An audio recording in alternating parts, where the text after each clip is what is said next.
5ème République, sujet phare de nos programmes scolaires. Tu peux y aller franco. Bon, c'est bien plus qu'un sujet phare, c'est le thème incontournable et assidu de nos programmes. On mange République, on dort République, on chie République, et ça n'est pas prêt de changer. Devoir de mémoire républicain oblige. Des mémoires, oui, vous comprendrez pourquoi. On étudie son fonctionnement, ses institutions, ses valeurs, ses symboles, sa politique, avec des schémas qu'on n'arrive pas toujours à retenir. La question du citoyen est aussi abordée, le patriotisme, les médias, ainsi que la condition de la femme. Bon, ça on y reviendra. Ce qu'on en retient, c'est que la République renforce la nation et le sentiment national. Peut-être pas pour rien que ce soit le régime le plus répandu de nos jours. Le tout avec une chose qui nous est systématiquement demandée, à savoir la manière dont la République française évolue. Alors oui, effectivement, la République évolue. Elle est de plus en plus présente, efficace, indispensable pour la société. Excuse-moi, j'ai une question. On est là pour ça. Monsieur, est-ce qu'on peut encore réellement parler de République française si c'est l'Europe qui décide de toutes nos lois? Et que même nos lois françaises sont en fait des lois européennes avant tout. Alors écoutez, vous me mettez un peu dans l'embarras, vous voyez. Où avez-vous entendu ça? No, if it is now 80% or if it is 75%, the truth is that most laws which are applied and executed, implemented at national level are based on European laws, directives which then have to be translated into national laws. Ah, c'est pas moi qui le dis. On pourrait dire à ce moment-là la République d'Europe française. Pas mal.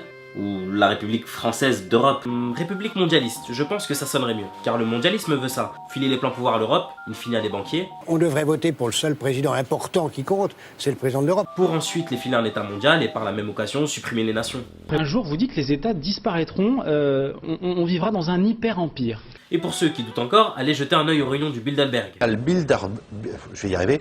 Bilderberg, moi j'en avais jamais entendu parler. Oui, bien sûr. Comment un journaliste de votre trempe ne puisse pas connaître l'endroit où se concentre le mondialisme? Et où sont réunis le genre de personnalités qui ont une influence des plus directes sur notre quotidien, style Rockefeller.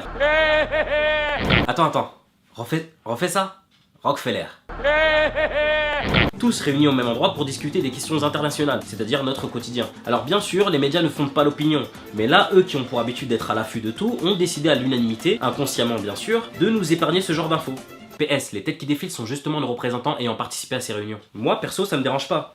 Mais faut dire que certaines réactions me font bien marrer quand on évoque le sujet. Qui réunit chaque année les personnages les plus influents du monde. Vous connaissez ça, vous? Non.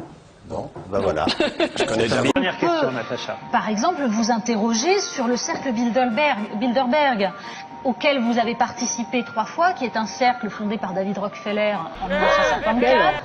Vous avez participé au groupe Bilderberg en 2008. Je vous invite les uns les autres qui vous intéressez à ce sujet à ne pas trop fantasmer sur la réalité de ce pouvoir. Qui est un cercle qui réunit des gens de pouvoir, de la finance, des conseillers. Vous êtes jeune, donc malheureusement ou heureusement, abandonnez les thèses complotistes.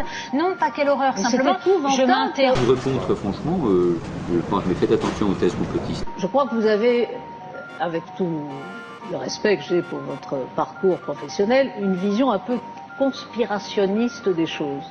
Les mêmes qui parlent du Bilderberg, les mêmes qui parlent du complot mondialiste, du siècle, etc., sont les mêmes, comme vous, messieurs, qui posent des questions sur le 11 septembre. Donc notre entretien est terminé parce que...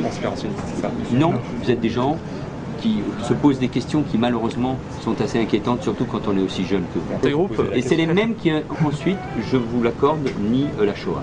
Bref, rassurez-vous, la République n'a pas totalement été laissée à l'abandon. S'il y a bien un principe auquel tous se restent attachés, c'est la laïcité. S'il te plaît, j'ai une question à ce sujet. On est là pour ça. Je vous rappelle que la République est fondamentalement laïque, vous voyez. Sa charte est présente sur vos carnets de correspondance, au sein de notre établissement, ainsi que sur toutes les institutions de la République. Et bientôt en application sur vos smartphones. C'est de l'humour, vous l'aurez bien compris, vous voyez. Monsieur, ça vient d'où la laïcité? Ah, je vois qu'il n'y a pas que moi qui maîtrise l'humour ici. Tu en as d'autres des bonnes comme ça? On se détend, il fallait bien à un moment ou un autre aborder le sujet. La laïcité telle que nous la connaissons nous vient tout droit de la franc-maçonnerie, pour ne pas dire religion maçonnique, qui s'est manifestée lors de la Révolution française. Ah bah tiens, la Révolution française, la franc-maçonnerie. Restez débranchés, épisode 3, saison 1. Ah, je n'écoute pas ce genre de complotiste. J'ai pour source, moi, un ministre de l'Éducation. Il faut aussi qu'on s'occupe du spirituel et des consciences. Et je dois dire qu'il y a une importance déterminante de la franc-maçonnerie dans cette affaire-là, dans la continuité de ce que vous avez appelé les religions du XVIIIe siècle. Donc ils se disent qu'il faut inventer autre chose. Le catholicisme, c'est l'oppression, le protestantisme, ça marche pas, et cette autre chose va s'appeler la laïcité. Mais une laïcité qui naît dans les loges, nourrie de toute cette histoire, va d'abord apparaître comme une religion laïque. Ce terme est employé, religion contre la religion catholique. Attends, ça veut dire que la République est maçonnique? Non. Mais qu'il serait difficile de concevoir une République sans franc-maçon. Si dans les livres scolaires, passer par la République, c'est aussi passer par la laïcité, passer par la République, c'est aussi passer par la franc-maçonnerie. Si l'on croit, comme c'est mon cas, dans la République, à un moment, il faut passer par la franc-maçonnerie. N'est-ce pas? Surtout que ça n'est plus un secret pour personne. Bon, c'est vrai que poser la question reviendrait aussi à creuser le sujet, et donc de tomber à nouveau sur le mondialisme. Oui, encore et toujours. Explication. Le mondialisme, qui trouve ses origines officiellement au XVIIIe siècle, est l'idéologie selon laquelle tous les hommes sont citoyens du monde. On est citoyen du monde, mais pas seulement citoyen de chez soi. Et la franc-maçonnerie, plus connue pour son côté anti-religion que neutre, est un fervent participant à cette idéologie, ainsi que la Révolution française. Ils sont citoyens du monde avant d'être citoyens de leur pays. Ah ok, tels étaient les dessous de la République démocratique, hein. De la République. La démocratie, elle, n'a pas lieu d'être, elle n'existe pas. Quoi? Si, elle existe, mais... Si l'on juge un arbre à ses fruits, nous devrions juger le fruit d'un arbre à ses racines. Même si cette phrase prendra tout son sens une fois le second épisode sorti, on peut néanmoins se poser la question suivante. Cette évolution de la République, qui semble peu à peu ne plus en être une, est-ce le résultat d'une succession d'erreurs hasardeuses, ou est-ce simplement une évolution logique? Le peuple n'a pas en lui-même de pouvoir entre deux élections.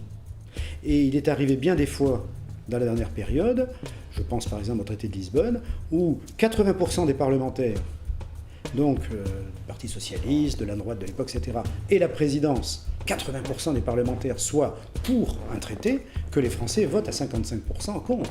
Ce qui prouve que quand il y a référendum, effectivement, le peuple peut, mais ça ne peut pas être le peuple qui décide qu'il y a un référendum. Le référendum. Unique moyen d'expression des citoyens entre deux élections. En tout cas, sur le papier. Voyons dans les faits. Lors du dernier référendum, qui a eu lieu en 2005, les électeurs devaient répondre à la question suivante. Approuvez-vous le projet de loi qui autorise la ratification du traité établissant une constitution pour l'Europe?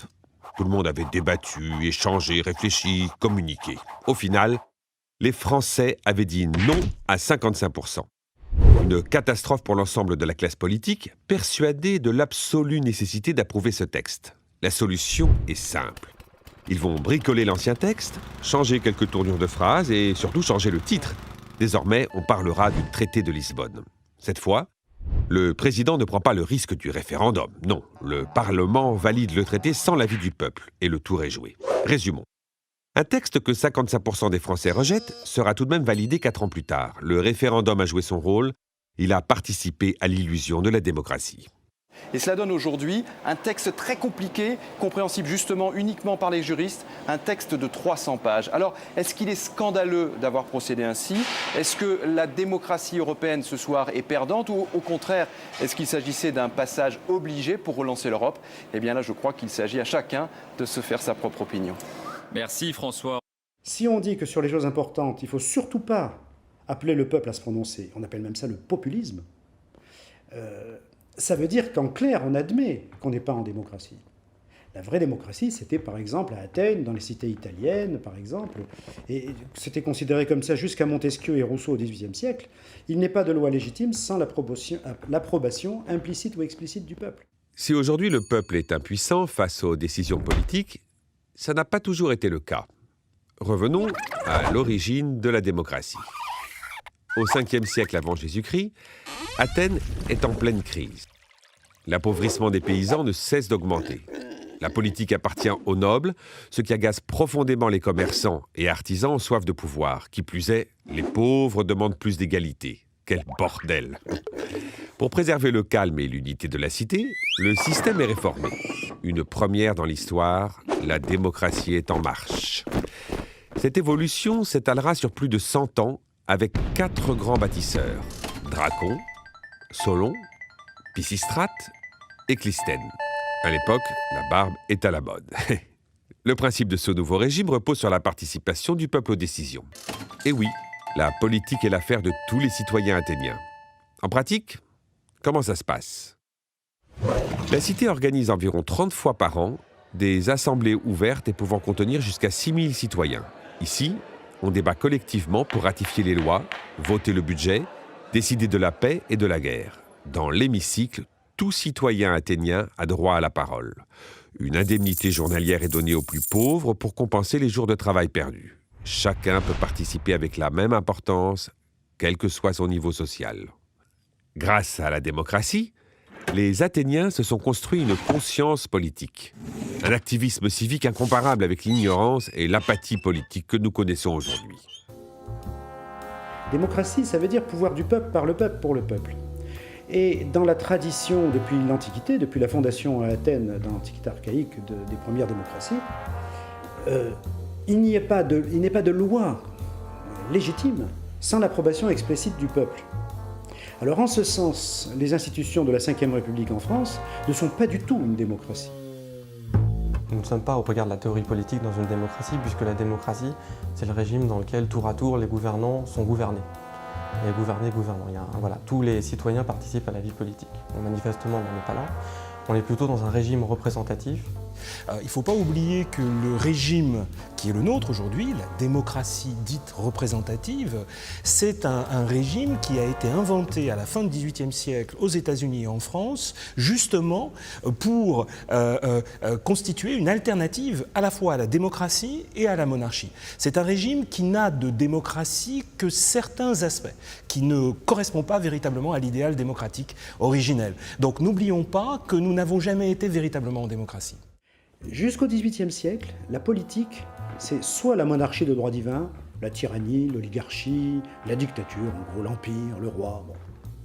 Soit la démocratie, c'est-à-dire le peuple entier qui décide, comme à Athènes ou dans les cités des communes italiennes, enfin dans les communes italiennes de la Renaissance.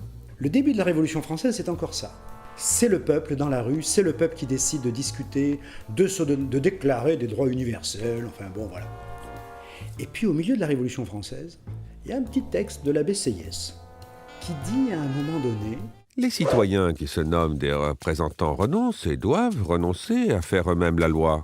Ils n'ont pas de volonté particulière à imposer. S'ils dictaient des volontés, la France ne serait plus cet État représentatif, ce serait un État démocratique.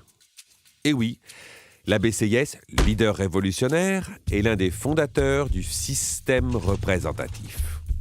Il rejettera jusqu'au bout l'idée de créer un véritable gouvernement démocratique et s'opposera fermement à tout système intégrant le peuple aux décisions politiques. C'était une manière de combiner deux choses qui apparaissaient incompatibles. De combiner le fait que l'origine du pouvoir, la légitimité résidait dans le peuple, mais qu'en pratique, il était hors de question de confier au peuple le soin de prendre des décisions et de se gouverner. Donc on combinait finalement le contradictoire, le principe du nombre, de la légitimité populaire, et le principe du gouvernement par quelques-uns. C'est ça qui est le régime dans lequel nous vivons aujourd'hui. Le régime dans lequel nous vivons aujourd'hui. Il faut remonter loin dans le temps pour comprendre la naissance de notre système politique. Un peu moins quand même. 1789, la célèbre Révolution française. Affamé et excédé par un roi qui le méprise, le peuple français se révolte. C'est la fameuse prise de la Bastille. Le roi battu, les révolutionnaires prennent le pouvoir. C'est inédit dans l'histoire de France. Après plus de 1300 ans de monarchie, le peuple va décider lui-même de son organisation politique. C'est beau. Enfin, pas tant que ça. Je vous explique. Avant 1789, une nouvelle prospérité économique permet aux artisans et commerçants une ascension sociale fulgurante. Mais le pouvoir leur est toujours inaccessible. Et oui, en monarchie, le roi est seul aux commandes et le pouvoir se passe de père en fils. Pas question de partager. Mécontents de ce système, ces nouveaux riches se révoltent pour prendre le pouvoir. Ce sont les meneurs de cette révolution. La monarchie renversée, ils instaurent la démocratie made in noblesse, c'est-à-dire l'organisation d'élections au suffrage censitaire où seuls les riches peuvent voter. Pourtant, le petit peuple aura bien tenté de s'organiser pour créer ce qui lui semblait le plus juste, une véritable démocratie où l'ensemble des citoyens prennent part à la vie politique. En vain. Vous l'aurez deviné, ce qui semblait être une révolution n'est finalement que l'accession au pouvoir de la bourgeoisie. Le peuple est écarté de toute activité politique. Donc il y a eu un processus de substitution, une sorte de tour de passe-passe, dans lequel finalement cette assemblée de représentants en est venue à se penser comme le peuple lui-même. Il y a eu un processus d'identification entre la représentation et la souveraineté populaire. Mais il y a un élément aristocratique absolument évident, c'est que seule une petite fraction de la population gouverne au nom de tous les autres, et tous les autres sont clairement exclus du jeu politique. Et ça, c'est une volonté qu'ont eu les révolutionnaires anglais et américains et français à la fin du XVIIIe siècle. Du coup, on voit bien que ce système est en crise. Je pense comme Rousseau, que la démocratie représentative est une contradiction, et que donc elle se retourne contre l'idée même de démocratie. Contrairement à l'abbé Sieyès, le philosophe Jean-Jacques Rousseau pense que la représentation organise une séparation entre ceux qui gouvernent, c'est-à-dire les politiciens, et le reste de la population. Il considère la représentation comme oligarchique et préfère la démocratie directe. Le peuple ne peut avoir de représentants parce qu'il est impossible de s'assurer qu'ils ne substitueront point leur volonté aux siennes et qu'ils ne forceront point les particuliers d'obéir en son nom à des ordres qu'il n'a ni donnés ni voulu donner. Malgré son analyse, la Révolution donnera naissance à la représentation. C'est bien l'abbé Sieyès qui dictera les réformes politiques. Très clairement, le vote, c'est l'élément démocratique du gouvernement représentatif. C'est celui qui fonde sa légitimité face au peuple. Puisque le vote donne véritablement le sentiment que les citoyens ont une capacité d'influence sur le pouvoir et ont une capacité de sanctionner ou de récompenser ceux qui les représentent. C'est le vote qui est le fondement du lien représentatif dans notre gouvernement représentatif. C'est pour ça que le vote est aussi important. L'acte électoral est par essence démocratique, mais si cet acte électoral est conçu comme une délégation de pouvoir à des représentants qui ensuite dirigeront sans consultation du peuple, c'est vrai que cet acte électoral est perçu comme une perte de souveraineté. Dimanche prochain aura lieu le premier tour des élections législatives. Pour ce scrutin particulièrement important, vous ne pouvez pas vous abstenir. Il faut voter. Seul moyen d'expression. Alors les pouvoirs publics organisent des campagnes publicitaires. Et pourquoi pas Paul? Oui, Paul, c'est très bien. Non, Jean, c'est mieux. C'est pas terrible, Jean. Jean, c'est pas si mal, Paul. Jean-Paul, va pour Jean-Paul.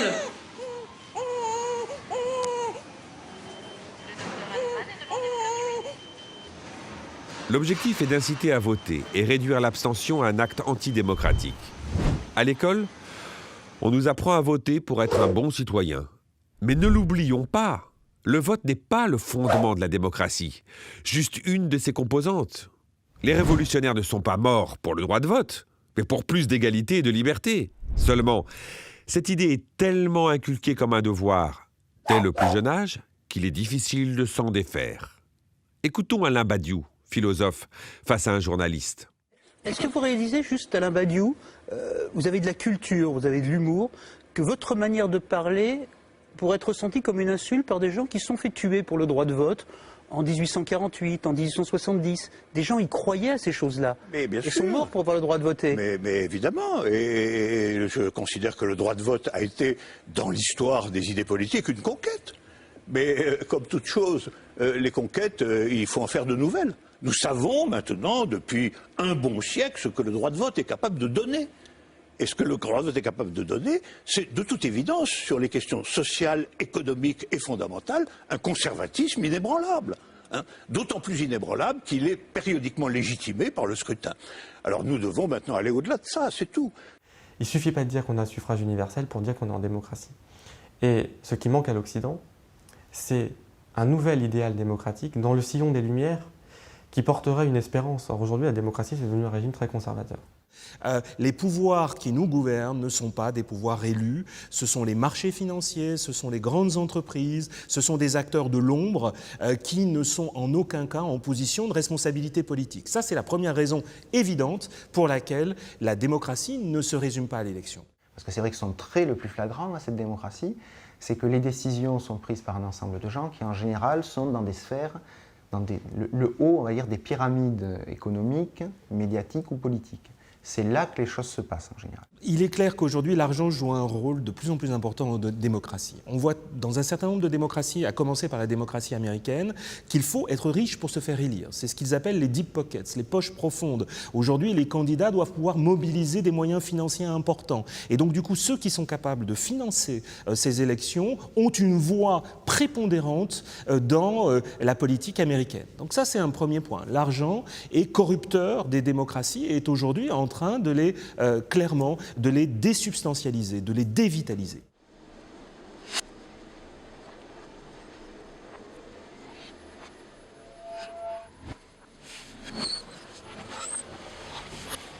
Une aristocratie élective, c'est un système dans lequel ceux qui gouvernent sont distincts ou distingués de la masse de leurs concitoyens. Et ça, c'est la dimension élitiste ou aristocratique. Ou aristocratique. C'est-à-dire que nous sommes dans un cadre d'aristocratie élective. Et cette élite gouvernementale peut se réclamer du vote et c'est la condition pour laquelle elle peut prendre des décisions en disant « je suis le peuple et je veux en son nom ».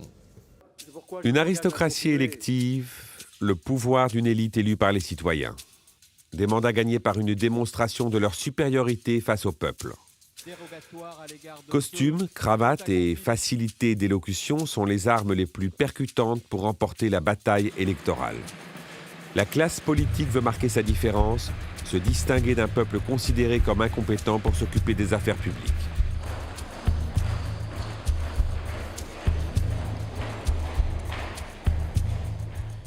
Il est clair aujourd'hui que nos représentants ne sont sociologiquement pas représentatifs de la population. On a beaucoup parlé du club de vieux mâles blancs éduqués que seraient nos assemblées politiques, et c'est clair qu'aujourd'hui, les choses ne bougent qu'à la marge. On a la formation d'une classe qui peut s'isoler, qui est d'ailleurs isolée du reste de la population ou du reste de la cité. Mais dans un système représentatif, nos représentants ne devraient-ils pas être représentatifs du peuple pour le représenter? Ça se complique. Allons fouiller du côté de la Constitution de notre République pour éclaircir tout ça. Article 2. Le principe de la République est gouvernement du peuple, par le peuple et pour le peuple. Une belle affirmation immédiatement corrigée par l'article 3. La souveraineté nationale appartient au peuple qui l'exerce par ses représentants et par la voie du référendum.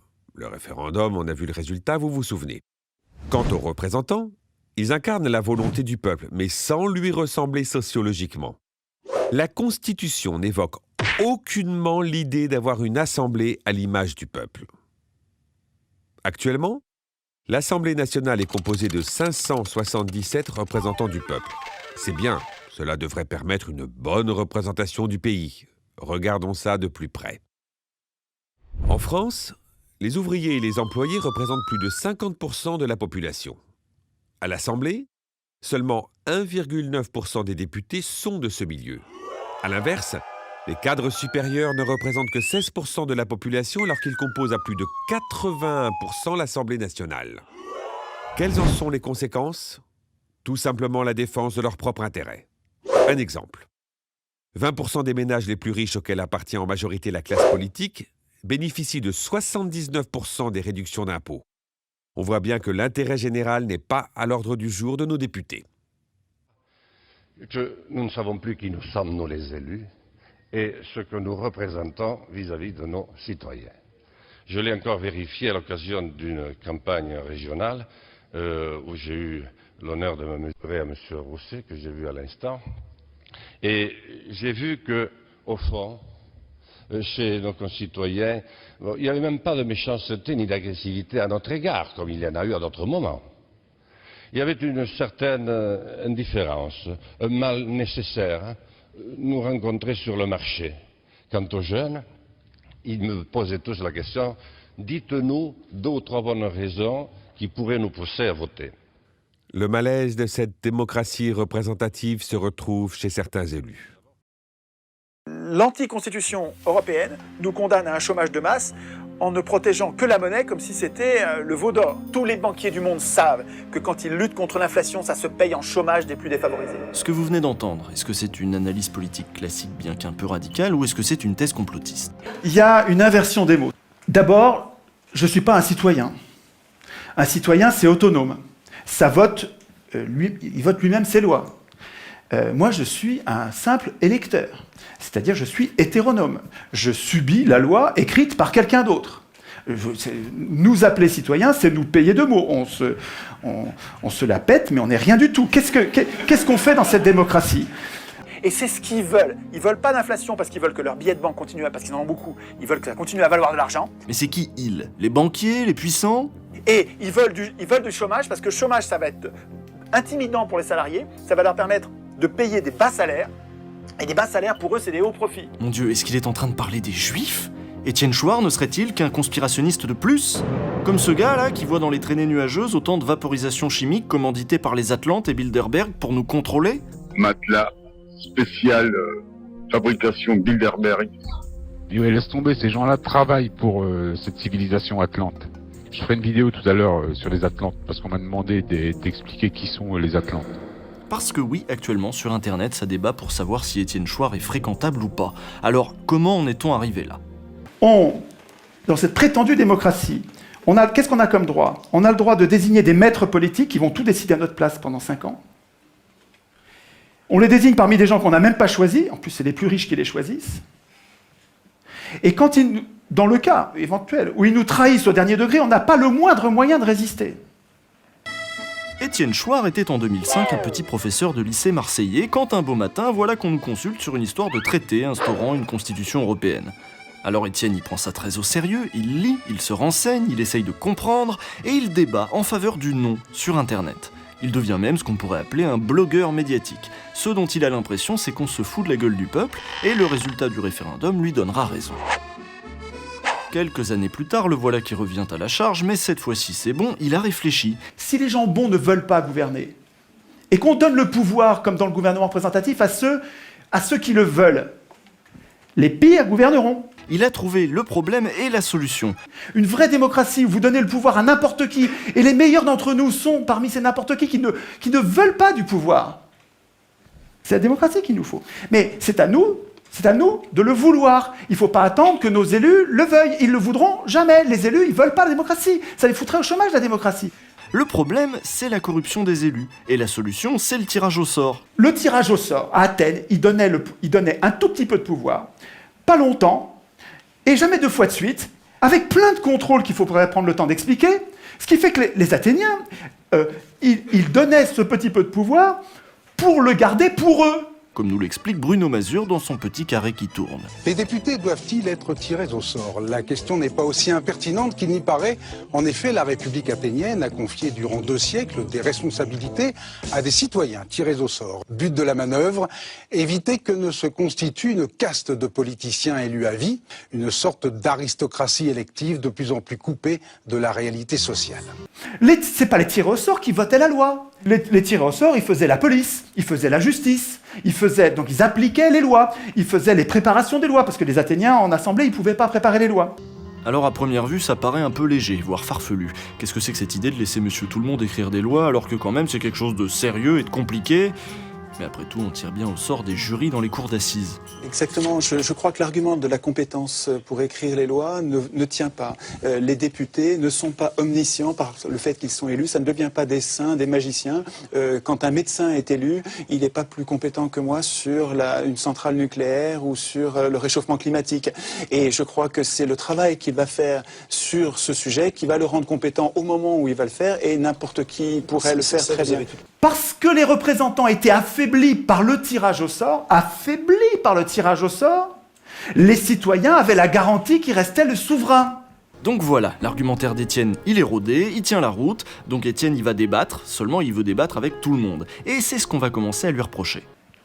Alors c'est vrai qu'on a la liberté d'expression, mais absolument sans aucune force contraignante. C'est-à-dire qu'on a le droit de blablater, si ça n'a pas d'effet, on a le droit. Dès que ça change quelque chose, c'est un massacre. Et nous appelons ça démocratie. C'est notre faute. Nous devrions faire la grève de ces momentaires. Nous devrions refuser d'appeler démocratie ce qui est son strict contraire. Les antifascistes mettent le nez dans les bouquins qu'ils lisent et qu'ils conseillent et trouvent des trucs qui leur plaisent pas. fouillent dans la liste des gens qui participent à ces conférences et finissent par débusquer quelques soraliens de seconde zone, quelques souverainistes de droite tendance UPR, et il n'en faut pas plus pour que notre petit prof de Marseille devienne suspect de sympathie avec l'ennemi suprême, de collusion avec les monstres fascistes, et notre pauvre Étienne se retrouve donc avec les antifas sur le dos.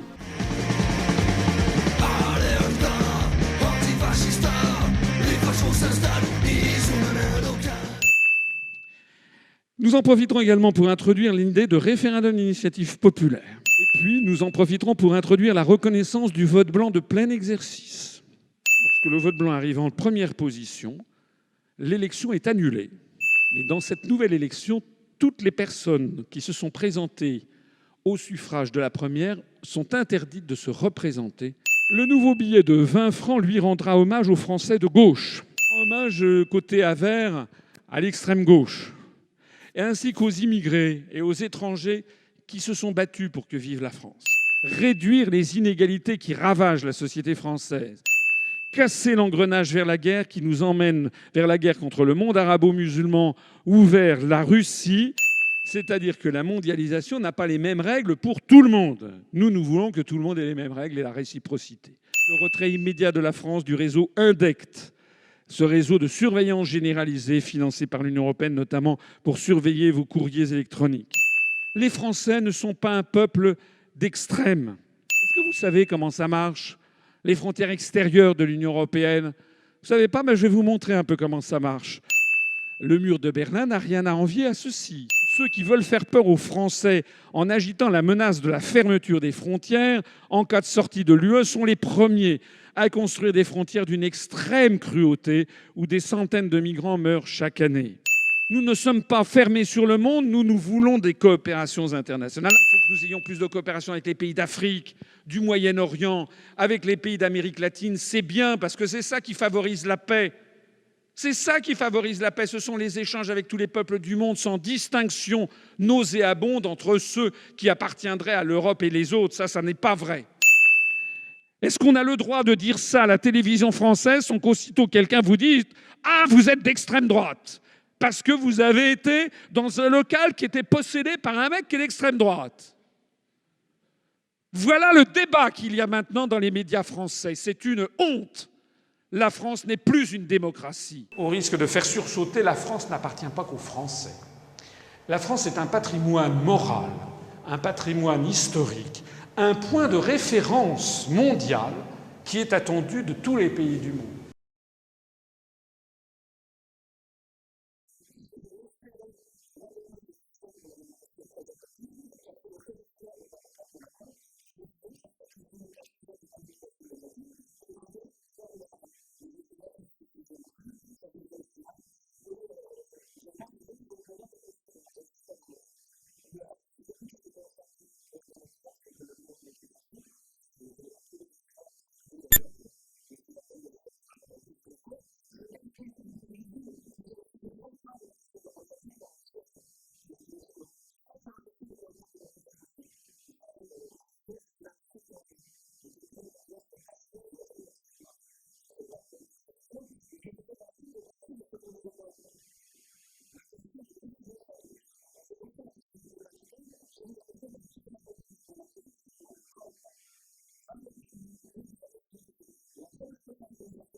Nous sommes en train d'élaborer d'ailleurs une nouvelle constitution.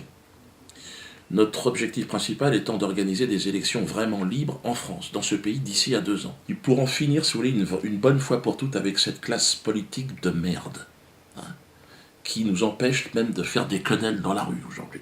Nous allons choisir, et ça sera donc à cette nouvelle constitution de le définir, quel genre, le mode. Alors, est-ce que ce sera par tirage au sort? C'est vrai que ça paraît assez raisonnable, ce sont de bonnes idées. Ce sera à la France et aux Français de choisir quel sera le mode de scrutin le plus raisonnable et le plus partial. Et qui me menace maintenant à coups de pelle. Il me menace de coups de pelle.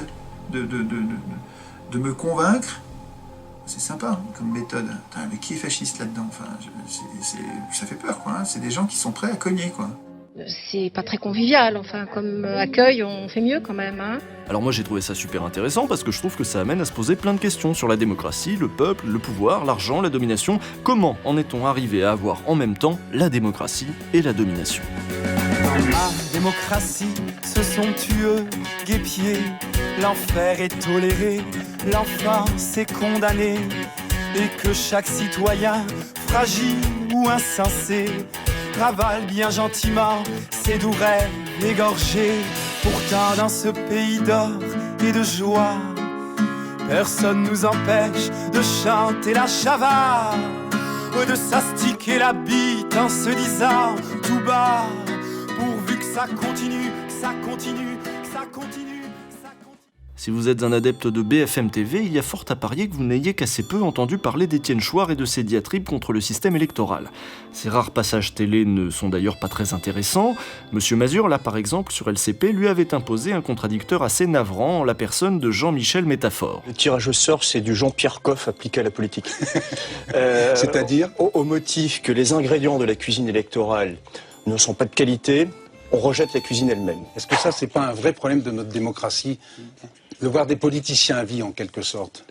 Vous n'appréciez peut-être pas votre belle-mère. Est-ce que vous allez forcément organiser accidentellement sa chute dans les escaliers? L'élection, elle pousse au mensonge. C'est celui qui a la meilleure image qui va être élu, et ça, mécaniquement, ça le pousse à mentir sur le passé, à truquer les chiffres du chômage, ça le pousse à mentir sur l'avenir, à promettre n'importe quoi en passant sous silence le chiffrage de ce qu'il promet. L'élection, elle pousse au mensonge, elle pousse à la corruption. J'ai l'impression qu'on nous inventé la guerre des étoiles, avec Darth Vader qui serait l'élection, et éventuellement le bon Luke Skywalker qui serait le tirage au sort. Sauf que Jean-Michel, il est peut-être fort pour faire des analogies, mais il n'a pas du tout étudié la question en fait. Il est venu sans même avoir pris connaissance des arguments des défenseurs du tirage au sort, parce que lui, il s'en branle, il a des diplômes. D'ailleurs, quelqu'un qui remettrait en question l'élection ne peut être qu'une sorte d'hurluberlu. Est-ce que le tirage au sort, intrinsèquement, a une qualité supérieure au processus électoral? Oui. Et pourquoi? En 20 secondes. Il a une qualité majeure, il a des qualités majeures. Il est équitable, il donne ses chances à tout le monde. Et ce qui correspond à ce qui respecte bien l'égalité proclamée partout sur nos frontons. Ouais. Et il est incorruptible. C'est un argument majeur. Il est incorruptible. Ah, le v'là qui a l'air de douter. Mais rassurez-vous, ce débat télé n'aura pas beaucoup fait avancer la question, ne serait-ce que parce que ce n'était qu'un débat télé. Contre les abus de pouvoir. Je compte sur de bonnes institutions pour nous pousser à la vertu. Je ne compte pas sur des citoyens vertueux, je ne crois pas à ça. Je pense que nous avons tous en nous-mêmes du bon et du mauvais. Par contre, de bonnes institutions pourraient nous pousser à la vertu ou, comme c'est le cas aujourd'hui, nous laissent dériver complètement en dehors de l'intérêt général et du bien commun. You gotta say things between two commercials or in 600 words. And that's a very important fact. Because the beauty of concision, saying a couple of sentences between two commercials, the beauty of that is that you can only repeat conventional thoughts. Suppose I get up on Nightline, say, I'm given whatever it is, 2 minutes, and I say Gaddafi is a terrorist, Khomeini is a murderer, et cetera, et cetera. The Russians, invaded Afghanistan, all this sort of stuff. I don't need any evidence. Everybody just nods. On the other hand, suppose you say something that just isn't regurgitating conventional pieties. Suppose you say something that's the least bit unexpected or controversial. Suppose you say, the biggest international terror operations that are known are the ones that are run out of Washington. Représentant élu, c'est la définition du mot aristocratie. Donc ça se comprend. Donc bien sûr, je te dis ça. Mais ça se sait, hein. Une aristocratie élective, c'est un système dans lequel ceux qui gouvernent sont distincts ou distingués de la masse de leurs concitoyens. Donc n'oublions pas que nous n'avons jamais été véritablement en démocratie. C'est-à-dire que nous sommes dans un cadre d'aristocratie élective. Il me semble que l'élection permet aux riches d'acheter le pouvoir. Education is a system of imposed ignorance. Nous serions, nous tous, bien plus puissants avec un système de tirage au sort qui ferait que nos représentants restent nos serviteurs et ne pourraient pas devenir nos maîtres. I mean, the level of cowardice and stupidity is just breathtaking. What can you say about a country that thinks BHL is a philosopher? I mean, come on. This is not serious. At least in the United States, we don't pretend to have philosophers. Est-ce qu'on peut encore réellement parler de République française si c'est l'Europe qui décide de toutes nos lois? Et que même nos lois françaises sont en fait des lois européennes avant tout. Alors écoutez, vous me mettez un peu dans l'embarras, vous voyez. Où avez-vous entendu ça? No, if it is now 80% or if it is 75%, the truth is that most laws which are applied and executed, implemented at national level are based on European laws, directives which then have to be translated into national laws. C'est pas moi qui le dis. Well, you know, people will quite reasonably expect to know what you mean. Why did you say that? I never heard that before. If you said that, you better have a reason, you know, you better have some evidence. In fact, you better have a lot of evidence, because that's a pretty startling comment. You can't give evidence if you're stuck with concision, you know. That's the genius of this structural constraint. Mais bien sûr, vous parlez d'hommes révocables. Comment, oui, qui les révoquerait? Exactement, je sais. Comment? Concrètement, oui. Mais des organes tirés au sort seraient indépendants, incorruptibles et équitables, indépendants. Et ce seraient eux qui décideraient de révoquer ou pas. Est-ce que vous êtes sûr que le sort serait plus... Est-ce que le sort serait plus vertueux que l'élection par principe? Et vu que ce n'est pas à la télé qu'on peut réfléchir et débattre, Étienne, qui vient d'Internet, est retourné sur Internet. C'est même là que je l'ai découvert en 2011 et je dois bien avouer que j'ai trouvé ça assez brillant à l'époque.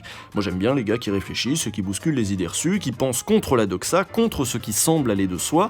Par exemple, démocratie égale élection. On pouvait croire à ce mythe en 1789 en disant on sort de l'ancien régime, on va en désignant nos maîtres, ça va être mieux. Je peux comprendre qu'on l'ait cru à l'époque, on n'avait pas testé. Mais après 200 ans d'expérience, nous désignons nos maîtres parmi des gens qu'on n'a même pas choisis, qui sont souvent toujours choisis par les plus riches. Parmi ceux qui nous sont imposés par les plus riches, avec juste le droit de se taire. Et quand dans le cas éventuel où ils nous trahissent au dernier degré, on n'a pas le moindre moyen de résister. Pour arriver à ses conclusions, Étienne, il s'est documenté. Il a relu tous ces classiques d'Aristote à Montesquieu en passant par Robespierre. Cette volonté d'aller voir ce qui se cache dans les textes et derrière les mythes, on la retrouve aussi chez Henri Guillemin, qu'Étienne Chouard cite souvent. Henri Guillemin est un historien extrêmement doué pour la vulgarisation, il a travaillé des années à la télévision suisse et presque toutes ses interventions sont disponibles sur Internet. Moi je l'ai découvert grâce à Étienne Chouard et je vous conseille d'aller l'écouter, ce qu'il raconte est proprement passionnant. On a fini par trouver cette petite maison-là qui était très à l'écart, parce qu'il faut avoir une voiture pour y aller. Le chemin de fer était à 10 km, le bus passe à 4 km. Bon là il parle de la maison qu'il a achetée, donc forcément c'est pas passionnant, mais d'habitude c'est beaucoup mieux.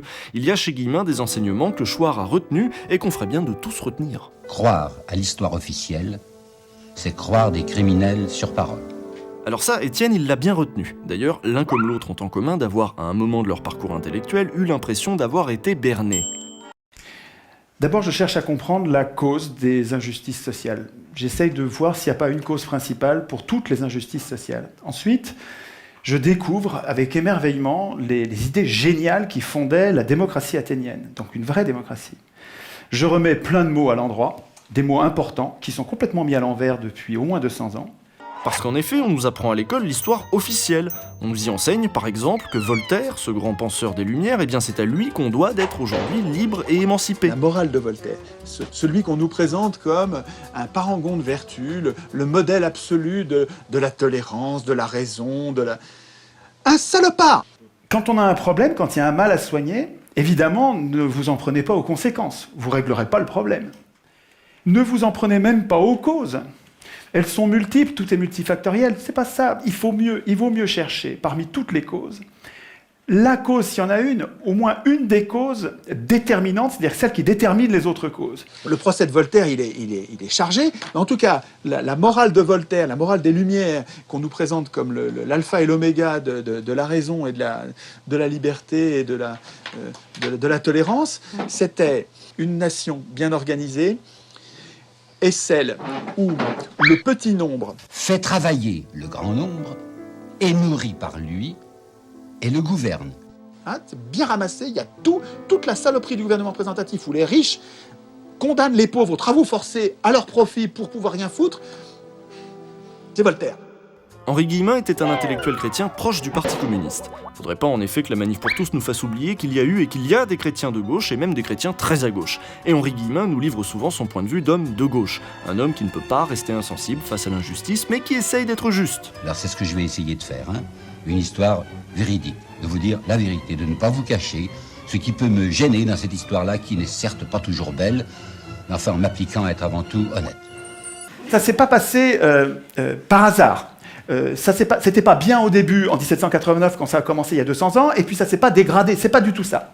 Souvenez-vous de mon petit schéma de l'épisode sur BHL. Pour les historiens de gauche, l'histoire de la Révolution française, c'est l'histoire de la victoire de la bourgeoisie sur la noblesse et le clergé. Les riches, les marchands, les banquiers, les possédants n'en pouvaient plus de subir la domination politique et symbolique de ces châtelains, ces héritiers qui, parés de tous leurs titres, étaient parfois moins fortunés que les banquiers et les patrons des villes. En fait, entre 1789 et 1792, ça a été cette bourgeoisie au pouvoir.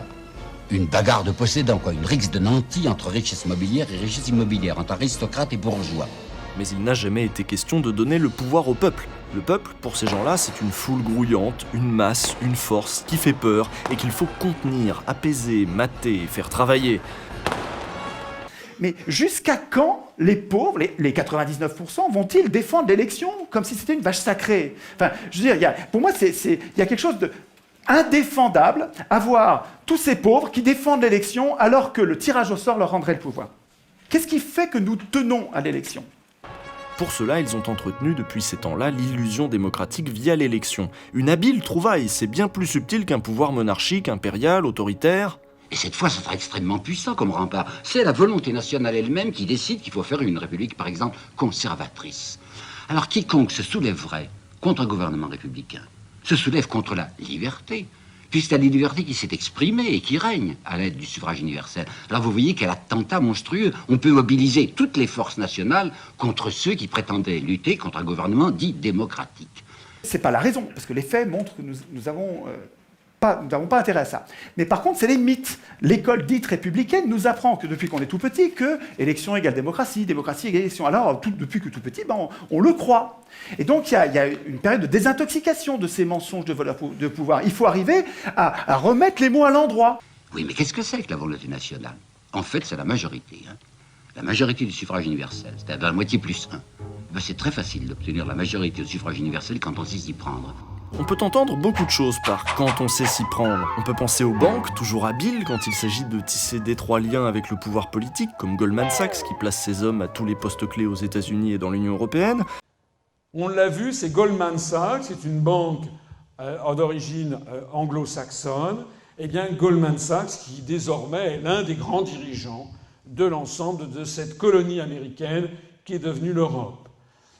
Monsieur Peter Sutherland, président de Goldman Sachs International, président pour l'Union européenne du Transatlantic Policy Network. C'est un club de réflexion qui est en train de préparer ce qui est la prochaine étape à partir de 2014, c'est-à-dire dans 2 ans, la création qui a déjà été approuvée dans votre dos par les parlementaires européens, la constitution d'un grand marché transatlantique, c'est-à-dire l'apparition de cet empire euro-atlantique dirigé par Washington, dans lequel nous sommes voués à disparaître selon les concepteurs de toutes ces opérations, qui veulent éviter tout débat, qui traitent de conspirationnistes tous ceux qui donnent toutes les citations que je fais, et qui veulent surtout que les peuples restent bien en train de dormir devant TF1.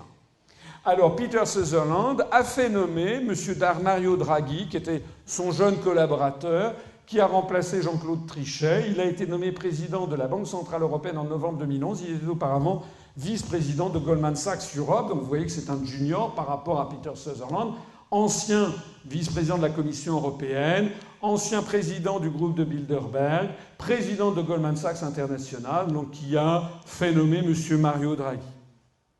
Et puis Goldman Sachs a fait nommer M. Mario Monti à la place de M. Berlusconi. Vous avez vu, je vous ai expliqué pourquoi M. Berlusconi traînait les pieds pour obéir à M. Trichet et à M. Draghi. Donc l'oligarchie a fait comme les empereurs romains, pointaient le pouce vers le bas qui désignait la mise à mort des gladiateurs, n'est-ce pas, dans le cirque de Rome quand ils avaient déplu. Donc M. Berlusconi, qu'aucun scandale, je ne suis pas là pour défendre M. Berlusconi, mais je signale quand même qu'aucun scandale de mœurs, aucun scandale financier n'était venu à bout de sa carrière politique, sauf que lorsque l'oligarchie, avec des gens comme Peter Sutherland, ou comme Barroso, ou comme les dirigeants d'un certain nombre de grandes banques, ont décidé de dégager Berlusconi, il n'a pas pu tenir plus de 10 jours. Et il a été remplacé par M. Mario Monti, ancien consultant de Goldman Sachs, ancien commissaire européen, nommé président, nommé sénateur, il a été nommé sénateur à vie. Pourquoi se gêner? On aurait pu aussi nommer toute sa famille jusqu'à la fin des temps sénatrice.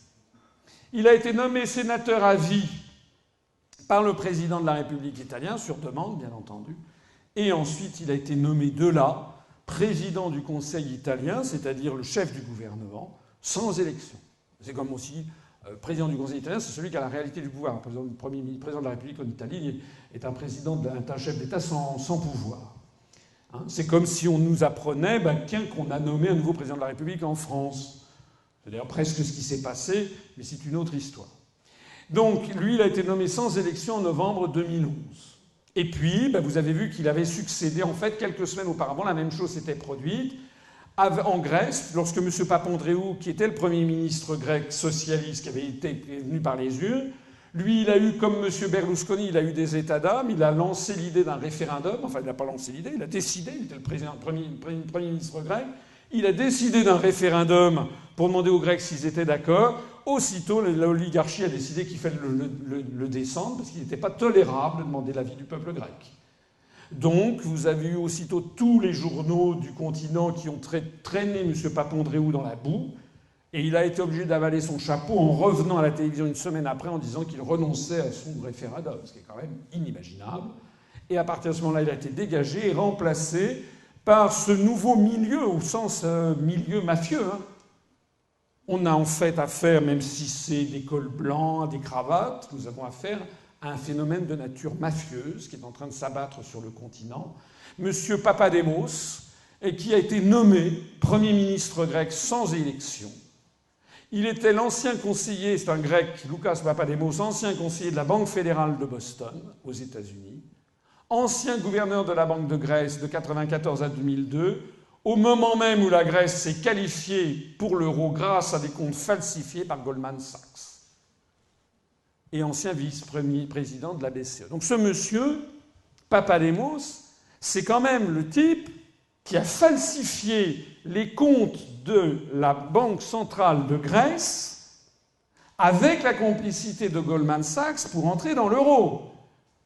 Donc ce monsieur devrait être en fait en prison, comme d'ailleurs les autres de Goldman Sachs. Ils devraient être en prison, ces gens-là. Ils ont violé les lois, ils ont violé les comptabilités pour faire entrer dans l'euro. Eh bien, non seulement il n'est pas en prison, mais il prend le pouvoir sans aucune élection. Si vous trouvez que tout ça est très drôle, je ne trouve personnellement pas que ce soit très drôle. On peut penser aux médias qui sont possédés par les grands industriels. Quand on a commencé, il y avait 2 chaînes. Aujourd'hui, il y en a des dizaines. Quand on a commencé, il y avait 3 radios qui comptaient. Maintenant, il y en a des centaines. Donc, rien ne peut plus être dissimulé. Pas parce que les politiques sont plus vertueux, pas parce que les journalistes sont plus malins, mais parce que la concurrence l'a imposé. Ah si! On peut penser aux lobbies, tout puissants à Bruxelles ou au Palais Bourbon, des lobbies qui se chargent parfois eux-mêmes de rédiger des textes de loi clés en main qu'ils font passer aux élus. Je suis lobbyiste. Pour être plus précis, je fais du lobbying pour l'European Services Forum, dont je suis directeur général.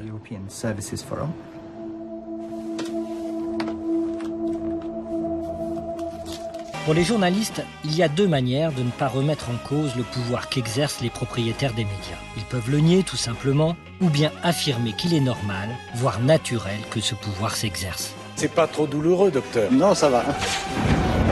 C'est un peu comme si dans une famille, certains avaient décidé de faire politique, d'autres faire économie, et les troisièmes journalisme. C'est un seul et même monde. Les membres de l'ESF sont des multinationales, des organisations professionnelles, des banques ou des compagnies d'assurance, comme la Deutsche Bank, la Banque Barclays ou AXA. C'est une affaire de multinationales. C'est un monde unique. Ça me paraît antique ou soviétique. La crise financière est a priori passée. Et l'économie mondiale est plutôt bien gérée. Il y a une constance dans l'erreur qui est accompagnée d'une constance similaire dans l'indulgence. Il y a des vrais pouvoirs, les vrais pouvoirs stables, c'est le pouvoir du capital. Tout le monde croit que les lois sont faites par les institutions de l'Union européenne, à savoir la Commission, le Conseil des ministres et le Parlement européen. Le déséquilibre, lui, est bien clair. Parmi celles et ceux qui travaillent nos parlementaires au corps pour les informer et influencer la politique européenne, 10% émanent directement des citoyens, surtout des ONG, 20% défendent les intérêts des services publics et le reste, 70%, occupent le terrain pour les industries privées.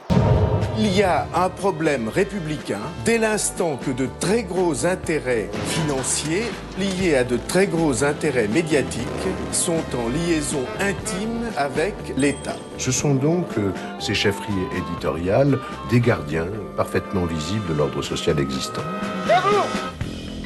Mais derrière ces institutions, il y a tout un monde parallèle qui travaille à les influencer.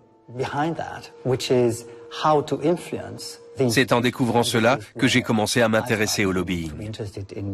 L'Union européenne valide une directive pour tenter de détourner les jeunes de la cigarette.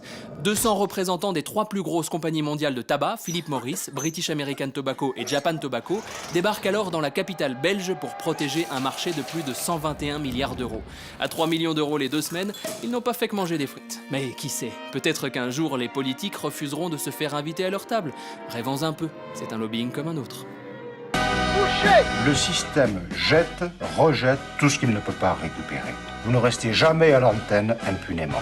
Notamment lorsque ces puissances économiques détiennent de très grands médias.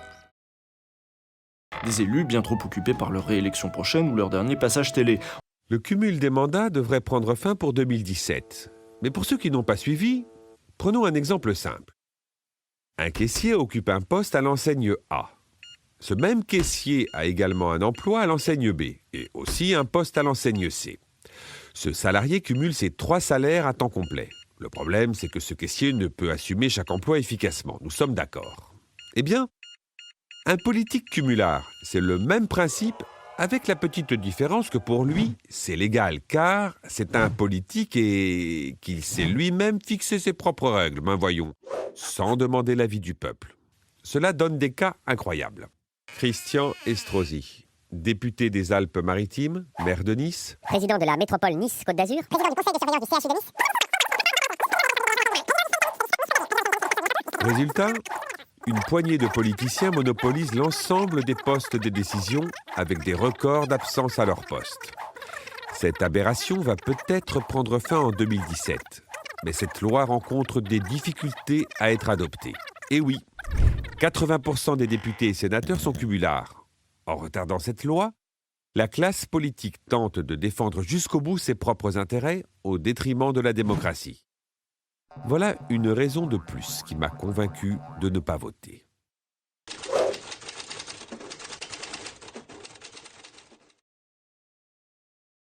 Ou à ces responsables politiques corrompus à différents degrés et qui finissent par constituer autant de relais de l'opinion et des intérêts des grands groupes financiers et industriels. Président de la République, je fais ça pendant 5 ans et ensuite je pars faire du fric comme Clinton. 150 000 € la conférence. Ces mots sont ceux d'un certain Nicolas Sarkozy. Sarkozy, Fillon ou Strauss-Kahn parviennent en accumulant les dites conférences à se mettre de côté un sacré petit pécule, payé par quelques multinationales comme Tata ou Hyundai. Alors on tend à se différencier sur des questions de société parce que j'ai envie de dire sur ces questions-là, on peut encore changer, mais sur le reste, notamment tout ce qui a trait aux politiques économiques et sociales, en réalité, les partis de gouvernement sont alignés. 30 ans que la gauche et la droite s'alternent au pouvoir, mais les thèmes de campagne restent immuables. À droite, on parle d'autorité, de sécurité et d'immigration. La vérité, c'est que l'Europe ne peut plus continuer à être une Europe passoire, que l'Europe doit vous protéger, que l'Europe doit vous défendre. Je diviserai par 2 le nombre d'étrangers accueillis sur notre territoire. La gauche, elle, privilégie les thèmes comme la solidarité, la culture et la justice sociale. La justice, c'est partir à la retraite à 60 ans quand on a ses annuités.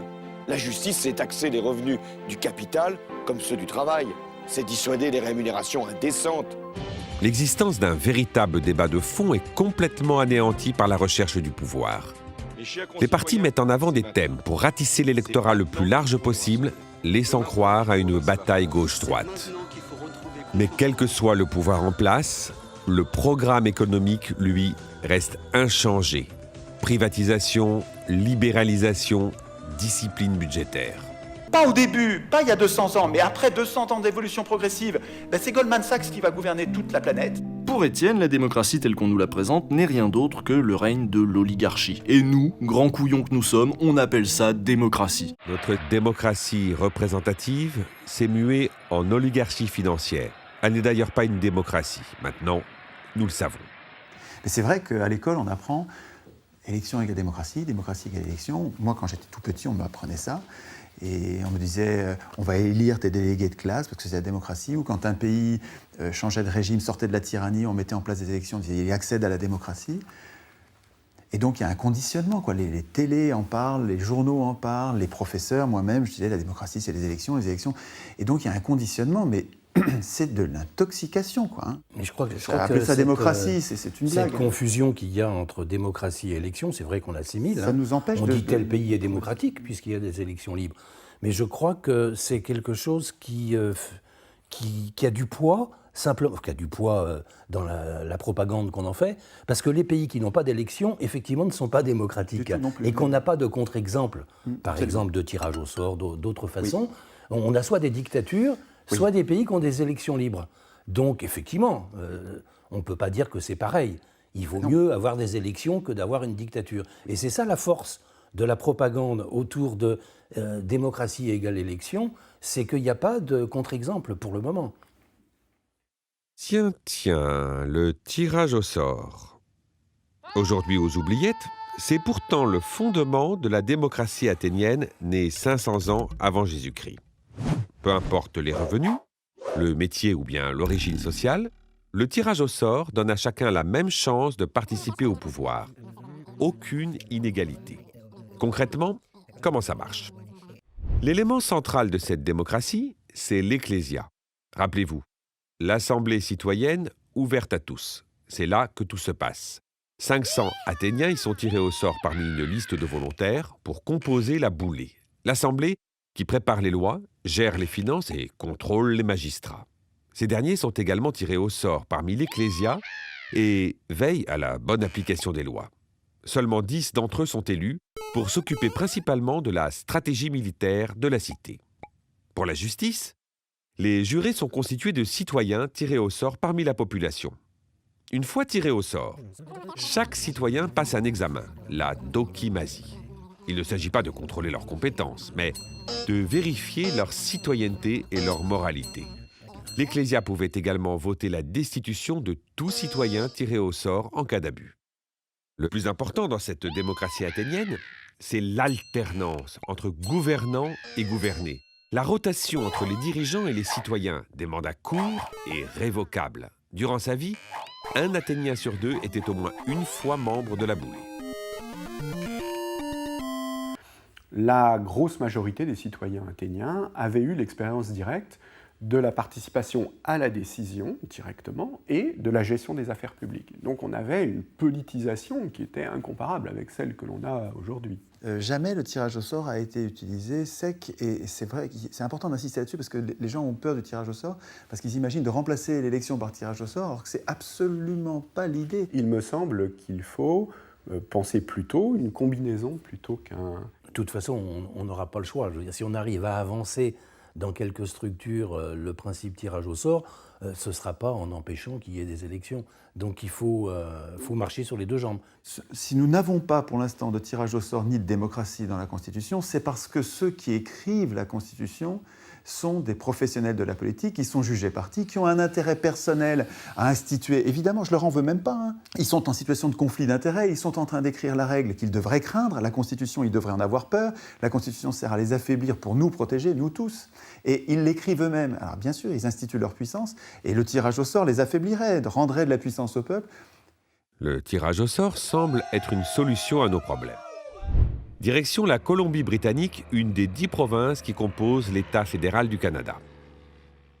En 2001, le Parti libéral met en œuvre une assemblée citoyenne tirée au sort pour proposer une réforme du système électoral. Leurs voisins de l'Ontario ont aussi été séduits par ce système et ont également formé en 2006 une assemblée tirée au sort. En Islande, après la crise de 2008, une assemblée de citoyens est tirée au sort pour rédiger une nouvelle constitution. Dans ce cas, de la rédaction à la décision finale, la population a géré l'ensemble du processus. Le tirage au sort, il permet aussi, d'un certain point de vue, dès lors qu'il s'inscrit dans un processus de construction collective de la décision, il permet d'injecter dans le processus de décision des idées, des savoirs, des expériences, des intérêts que le binôme expert-élu aurait eu de fortes probabilités d'oublier en cours de route s'ils avaient été seuls pour prendre la décision. Ça, c'est un point qui me paraît aussi très important. Bonjour, je me lève pour que voir tout le monde. Je m'appelle Mariano, je viens de Bordeaux, je suis jeune retraité SNCF. D'une façon générale, j'aime bien donner mon avis et donc j'aime bien qu'on me le demande. En France, l'Institut Montaigne a organisé en 2012 une conférence de citoyens. L'objectif ? La création d'un texte sur la réforme du système de santé. Comment ça se passe ? 25 citoyens sont tirés au sort pour réfléchir ensemble et mettre sur papier des propositions de loi. Cette mission est confiée à un institut de sondage. Son but ? Créer un groupe correspondant à la diversité du peuple français en prenant des critères comme l'âge, le métier ou le lieu de résidence. Concrètement, la conférence s'organise sur 3 week-ends. 2 sont consacrés à la formation, où 9 experts interviennent pour exposer la thématique et démêler les interrogations. Les 2 derniers jours permettent de débattre et rédiger le texte définitif. Chaque idée qu'on apporte, oui, ça peut aller dans le sens d'améliorer les choses, oui. Je trouve que c'est bien de laisser la voix au peuple, comme on dit. Pour moi, c'est un peu l'école, je découvre. Ce n'est pas des sujets que je m'intéresse vraiment tous les jours. Et franchement, je découvre, j'en apprends. Ouais. On redémarre, on y va. Je suis en train de regarder chacun des groupes pour voir s'ils produisent, s'ils sont en discussion, si tout le monde discute, s'il n'y en a pas un qui a pris le pouvoir par rapport aux autres. Enfin, voilà. Et si jamais je sens un trop fort déséquilibre, on intervient. Pour l'instant, on n'a pas besoin d'intervenir. Chacun des groupes fonctionne correctement. Tu peux demander à ton pharmacien de ne pas te prescrire de Doliprane, tu en as déjà. Mais tu laisses faire parce que c'est comportemental, on me l'a donné, j'achète. Mais parce que tu sais parce aussi que mais ça c'est une question aussi de responsabilité, de responsabiliser. Oui, parce que tu le fais. Malgré une évolution, le système n'a pas complètement suivi l'évolution de la société. Face à ce constat, un quasi-consensus ressort pour faire évoluer le système en conservant ses fondements jugés bons. J'ai l'impression d'avoir fait quelque chose qui va peut-être faire avancer le système, même si je sais que le système est très lourd à bouger, mais j'ai trouvé que l'ensemble de nos propositions, bon, toutes ne sont pas innovantes, mais beaucoup pourraient être applicables. Ce n'est pas le tirage au sort tout seul, mais le tirage au sort couplé à une formation, une information, une discussion de qualité qui permet de donner des résultats extrêmement intéressants lorsque des citoyens ordinaires, monsieur et madame tout le monde, discutent. Maintenant, qu'est-ce que ça a apporté au niveau des choix politiques ? Des petites choses, mais pas grand-chose. Je prendrai juste un exemple. La première conférence de citoyens en France organisée par le Parlement, par l'Office parlementaire, donc un truc quand même sérieux, sur les OGM. Les citoyens donnent un tas d'avis plutôt réservés sur la dissémination des plantes transgéniques dans les champs. Et en particulier, ils disent qu'il faut absolument qu'on ait d'abord fait toutes les recherches possibles en laboratoire avant de disséminer. Or, aujourd'hui, on fait de la recherche en champ sur les plantes transgéniques. Donc, on n'a pas suivi l'avis. Donc, c'est assez dramatique de voir que même le Parlement organise une procédure relativement bien organisée et ensuite n'en tient pas compte. Et que c'est aussi en le testant, en le multipliant à plein de niveaux différents, que la crédibilité sera donnée à des échelles différentes et pouvant aller jusqu'à des échelles nationales et sur des choix décisifs. Donc je crois vraiment que la formation, l'éclairage qu'on va donner aux citoyens tirés au sort, c'est le point fondamental. Pour expliquer comment on en est arrivé là, comme Henri Guillemin, Chouard aime à fournir des citations. Par exemple, il aime bien rapporter ses propos d'Emmanuel Joseph Sieyès, un des pères fondateurs de la République française. Sieyès qui parle. Les citoyens qui se donnent à eux-mêmes des représentants doivent renoncer à faire eux-mêmes les lois. Ils n'ont pas de volonté particulière à imposer. S'ils dictaient des volontés, la France ne serait plus cet État représentatif, ce serait un État démocratique.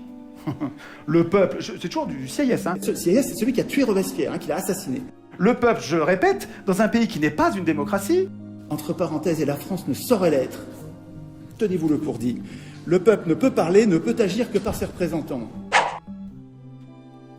Attends, ce gars-là n'était pas un démocrate. Et il savait très bien ce que c'était la démocratie. Vous allez le voir dans un instant.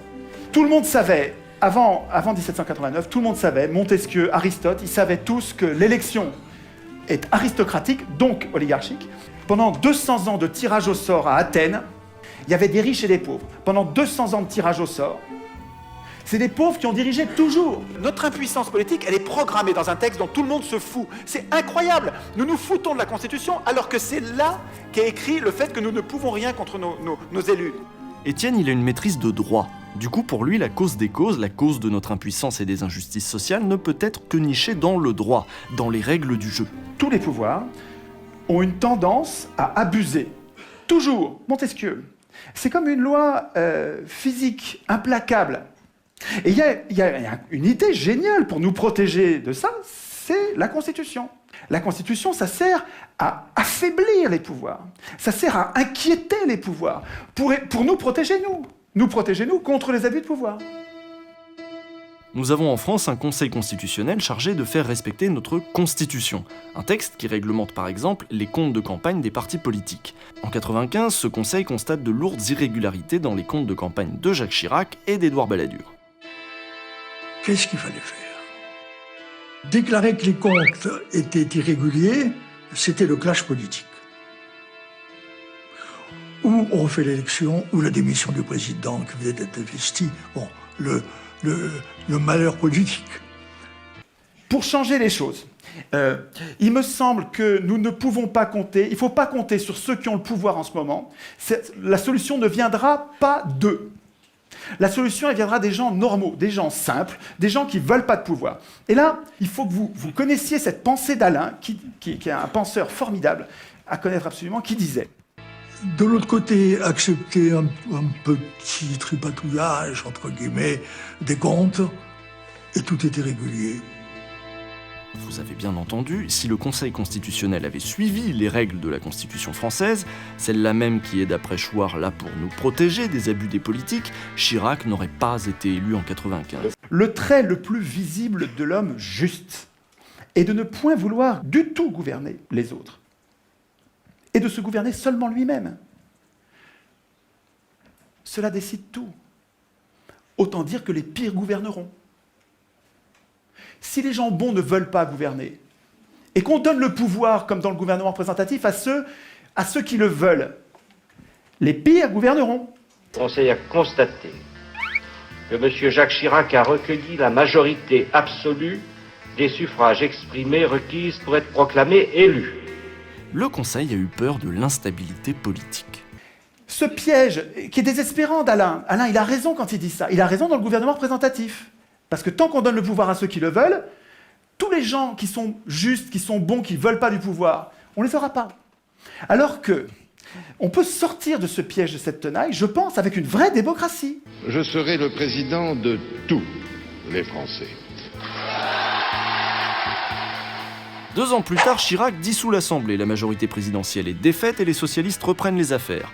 Parmi les vieux dossiers, Alain Richard, ministre de la Défense, tombe sur celui de ce qu'on appellera plus tard l'affaire Karachi. Des commissions et des rétrocommissions versées dans le cadre d'une vente de sous-marins effectuée à perte avec le Pakistan auraient contribué à financer la campagne de 1995 de Balladur. Est-ce qu'il a été question, à un moment donné, de saisir la justice sur la foi des soupçons qui ressortent des documents de votre ministère ou de Matignon? Qu'est-ce qui aurait été un délit? le retour d'argent en France. Ou le versement de commissions non justifiées, qui est un abus de bien social. Oui. Les socialistes ont toutes les preuves nécessaires pour que justice soit faite, et ils n'en feront rien. Encore une fois, pourquoi? Quand et après Je veux dire, nous n'avons pas la même approche de ce que c'est qu'une controverse et de qui elle sert. Quand nous avons été élus, le parti de Le Pen recevait le soutien de 15% de nos concitoyens. Quand Jospin avait manqué la présidentielle de peu, pareil. C'était évident pour un enfant de 12 ans que si, à notre initiative, dans le but sans doute d'informer le public, mais dans le public, 98% des gens auraient pensé que nous le faisions pour discréditer nos concurrents. Et ça aurait entretenu le tous pourri, et ça aurait fait monter Le Pen. Ce qui s'exprime ici, c'est une certaine vision du peuple. Le peuple et ses bas instincts, le peuple qui ne mérite pas qu'on lui dise la vérité, le peuple ingrat, la masse grouillante des imbéciles prêts à voter fasciste parce qu'ils comprennent tout de travers et qu'ils sont pleins de haine. Voilà ce qui justifie cette attitude paternaliste et infantilisante au nom de laquelle le peuple ne doit pas savoir.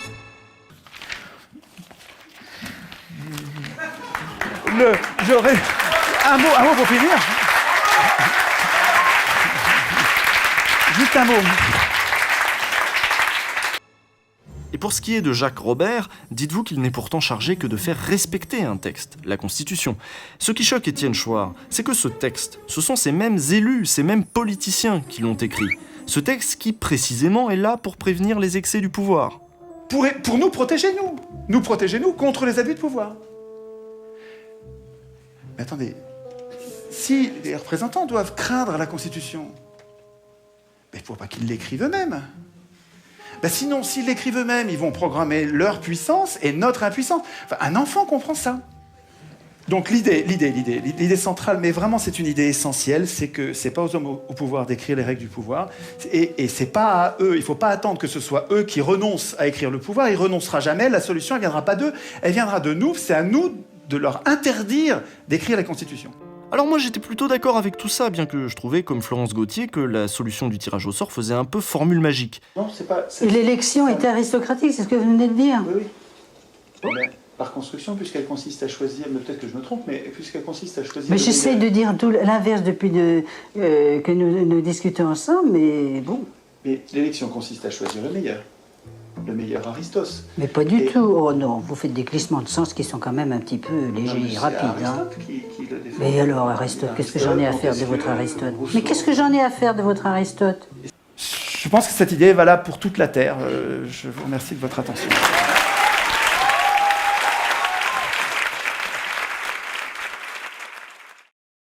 Le premier geste est peut-être celui de prendre conscience qu'on ne peut plus se cacher derrière de simples bulletins, et qu'on ne peut, encore moins, légitimer un système qui juge que notre parole ne vaut d'être écoutée que par les services secrets. Mais s'abstenir ne doit pas être une fin en soi, et doit, au contraire, nous inciter à nous engager plus concrètement pour construire, demain, la démocratie du vivre ensemble. Nous recherchons activement Chipper, alias Gluttony, personnage portant un masque qui se goinfre systématiquement tout en faisant des RP. Remarque pénible, à entendre par là, remarque pertinente. Si vous l'apercevez, veuillez nous contacter au 01 03 19 73 666. Merci. Avant tout, il faut savoir distinguer la République de la démocratie. Même si l'article 2 de la Constitution ne nous aide pas vraiment, toutes les républiques ne sont pas démocratiques. Et c'est pourquoi certaines se sentent obligées de le mentionner. Ouais, mais en soi, tu vois, cette démocratie, elle tourne un peu à la dictature. Tu dis quoi? Mais tu ne vois pas qu'il y a marqué République démocratique du Congo? On n'apprend pas à un vieux lapin à se prendre la carotte. Hein? Nous, c'est plutôt l'autre catégorie, celle qui désigne les autres de dictature pour dire que c'est nous la démocratie. Faire enfermer les poussiéraillotes quoi. Ton pays c'est vraiment la dictature hein. Elle est passée où la liberté d'expression? Ouais, je te signale que vous êtes quand même devant nous hein. Vous êtes le 3e pays à être le plus condamné par la Cour européenne des droits de l'homme, et ce pour atteinte à la liberté d'expression. Donc tu ferais mieux de la fermer. Ok, je savais pas, je la ferme et je m'en vais, d'accord? Bon, ça ne marche pas toujours. Et pour être franc, ça ne pourra jamais marcher. Prêt à mettre le doigt sur la prise?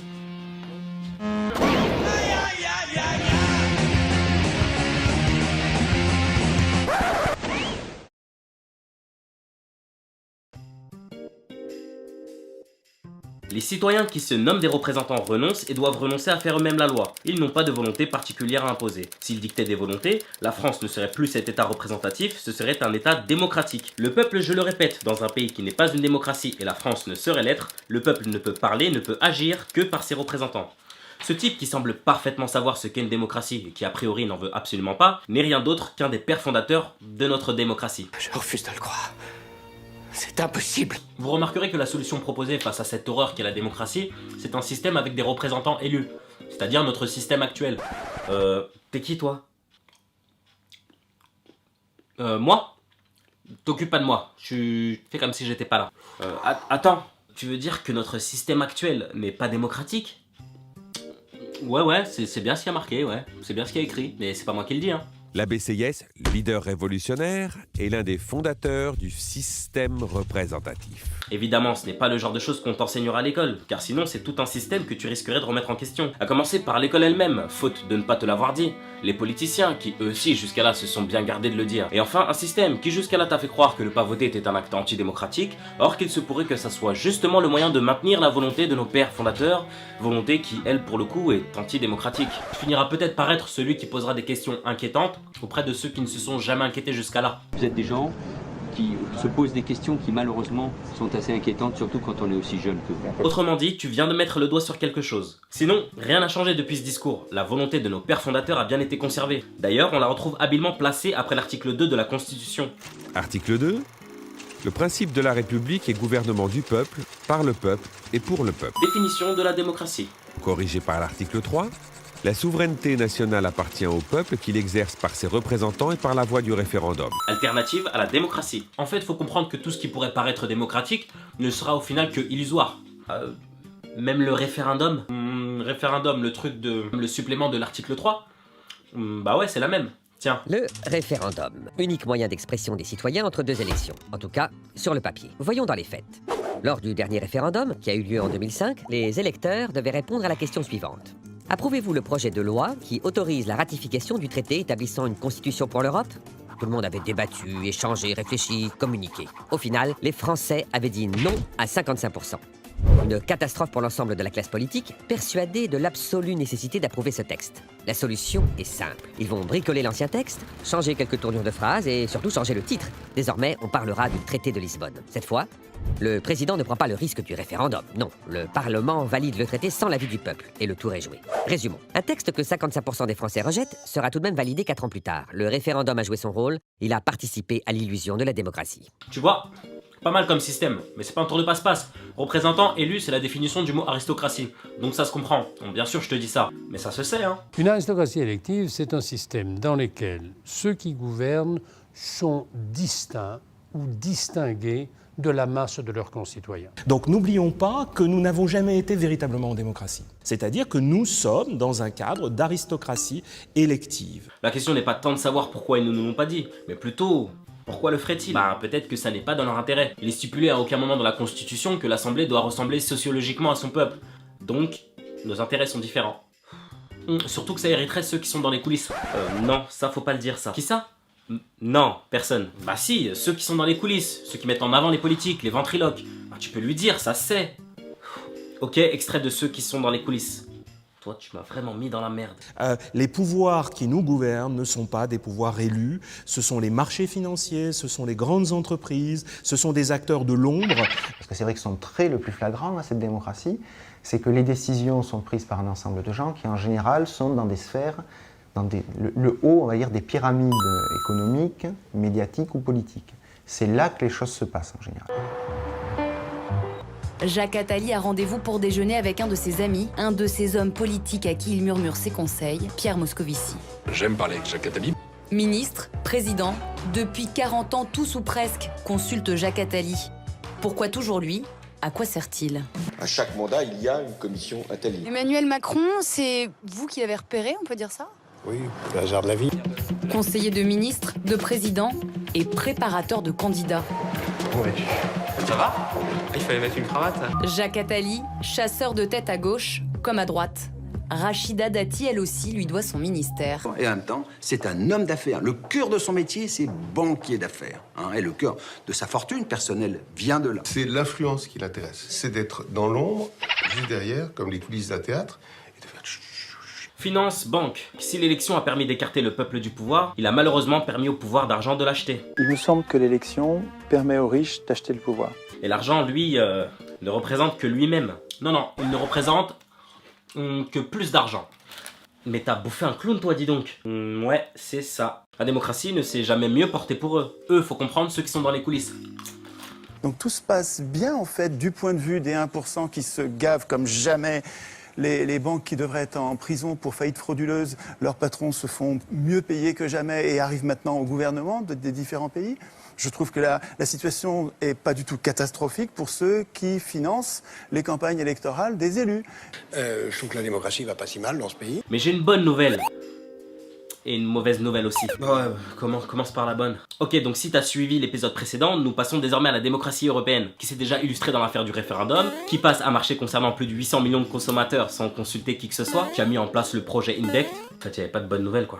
Et où on désigne les représentants. Ils font même plus l'effort d'être élus. C'est marrant parce que pour la plupart, ce sont tous d'anciens banquiers. Il faut non seulement donner plus de moyens aux banques, a priori, toujours les mêmes qui tirent leur épingle du jeu. La République démocratique, vous trouvez que tout ça ne tourne pas rond ? Allez donc chercher du côté de leurs origines, chercher à la source, à la racine, les idéologies par lesquelles ils ont été influencés, ceux dans les coulisses, les chefs d'orchestre. Vous verrez que ces gens étaient là, et ils le sont toujours aujourd'hui, là, tout près, pour veiller à ce que leur volonté ne fane jamais. Vous verrez que ce sont les mêmes qu'hier masqués par l'histoire aujourd'hui. À vous qui nous avez toujours eu à l'œil, et ce depuis la constitution de notre République, sachez désormais que nous avons un œil sur vous. Car il suffit à peine qu'on expose votre système aux yeux de tous pour que vous vous montrez enfin, nous montrant ainsi à quel point vous n'êtes rien sans nous. Désormais, on sait ce qu'il nous reste à faire.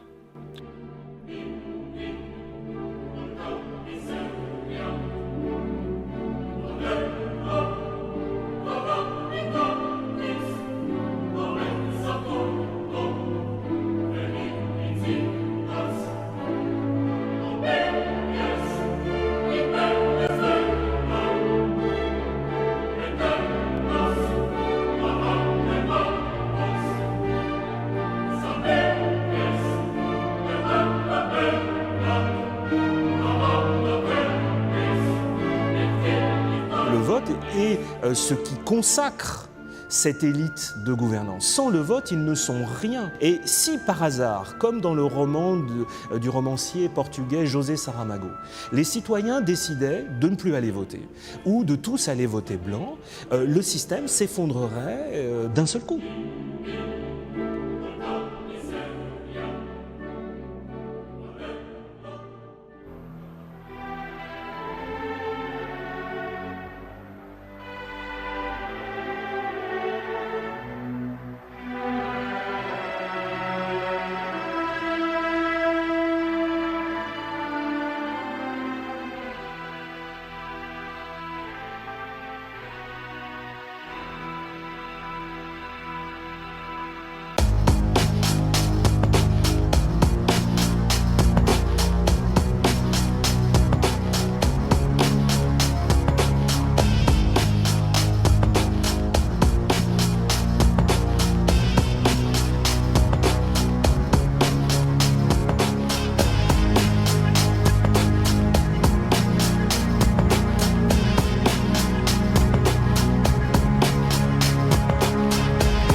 entré dans l'esprit des Français que pour la France, c'est l'ère de l'indépendance.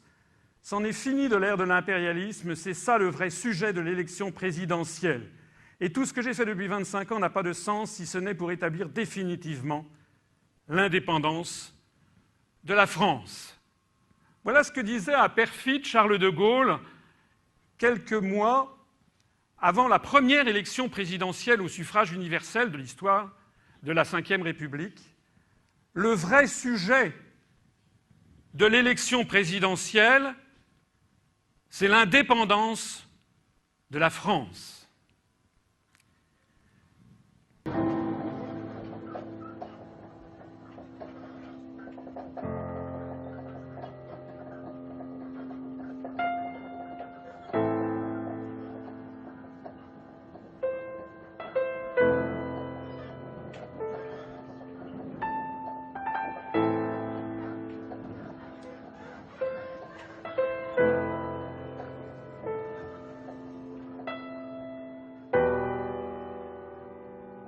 Mon père a fui l'Italie fasciste.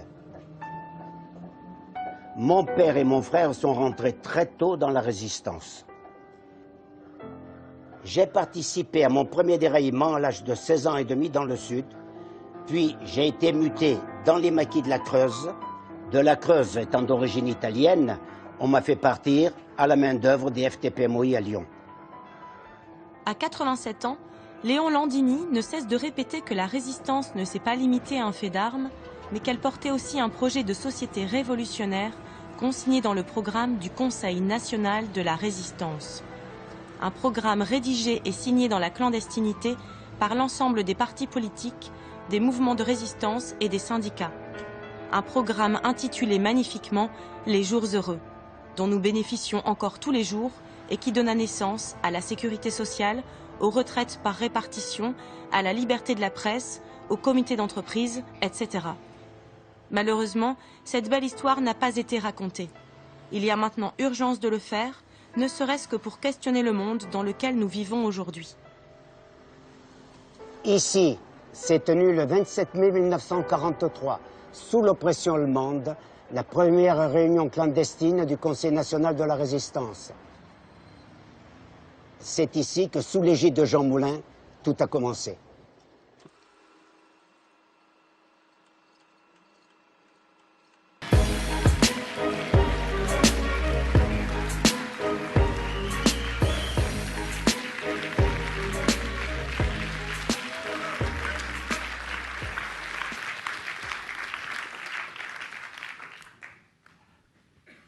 Je tiens d'abord à vous remercier d'être venus nombreux par cette journée pluvieuse. Ça me rappelle avec émotion le premier congrès, le congrès fondateur, que j'ai fait le 25 mars 2007, à l'occasion du 50e anniversaire du traité de Rome, où j'ai créé l'Union populaire républicaine pour proposer à mes concitoyens de se rassembler au-delà du clivage droite-gauche, à seule fin de sortir de l'Union européenne et de l'euro. Eh bien, je peux vous dire que le 25 mars 2007, nous étions vraiment peu nombreux. Je pense que nous le serons davantage encore lorsque j'aurai pu avoir accès aux grands médias de masse. Mais je me rappelle quand même très bien que j'avais désespérément essayé d'inviter à ce congrès fondateur 81 journalistes, il y en avait 0 qui étaient venus. J'avais désespérément essayé de faire venir les gens que je connaissais dans la haute administration. Personne n'était venu. J'avais demandé à Madame Marie-France Garot, dont je vois qu'elle se répand dans les médias en ce moment pour expliquer à quel point la France n'existe plus et que c'est un scandale, je lui avais demandé de venir. Je la connaissais un petit peu. J'avais pensé qu'elle pourrait donner du lustre au lancement de ce congrès fondateur. Et Madame Garot m'avait dit par téléphone « Non, monsieur, je ne viendrai pas, parce que vous n'arriverez à rien. » J'avais dit « Je vous remercie de ces encouragements qui me vont droit au cœur, mais pourrais-je savoir pourquoi je n'arriverai à rien ?» Et elle m'avait dit, monsieur, c'est très simple, c'est pour deux choses. La première, c'est parce que, de toute façon, ce que vous dites est excessif. Ce qu'il faut, c'est se battre pour une autre Europe. Et la deuxième chose, c'est que, de toute façon, on ne peut pas, en France, créer un nouveau parti politique. C'est impossible. C'est impossible pour des raisons de finances et c'est impossible pour des raisons médiatiques. Alors, je lui avais dit, écoutez, je vais quand même essayer de faire ce que je peux. Voilà.